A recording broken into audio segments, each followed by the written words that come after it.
انت اهلاوي ولا زملكاوي؟ سؤال سالته كتير قوي، انت اهلاوي ولا زملكاوي؟ بص يا سيدي، ان كنت انا اهلاوي ولا زملكاوي فهي مش هتفرق كتير. كده كده انا مصري، مش هتمنى للاهلي الشر ولا اتمنى للزمالك الشر. وانا حبيت اساسا لما اتكلم في الفيديو ده، حبيت ان انا البس فلينة الهلال عشان ما حدش يقول لي انت اهلاوي ولا زملكاوي. في الاول وفي الاخر مش هتفرق كتير، فمش مهم يعني تعرف انا اهلاوي ولا زملكاوي بالظبط. ولكن انا المحتوى بتاعي محتوى كوره، فانا لازم لما اجي اتكلم عن اي فريق لازم البس التيشيرت بتاع الفريق اللي انا هتكلم عليه. فمش معنى مثلا ان انا اتكلم عن الزمالك والبس تيشيرت الزمالك يبقى انا زملكاوي، ومش معنى برضه ان انا اتكلم عن النادي الاهلي والبس تيشيرت النادي الاهلي يبقى انا اهلاوي. اهم حاجه بس انا عايز رايكم في المحتوى بتاعي.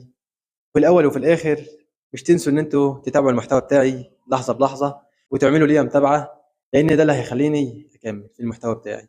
فاهلاوي ولا زملكاوي مش هتفرق كتير. والسلام عليكم ورحمه الله وبركاته.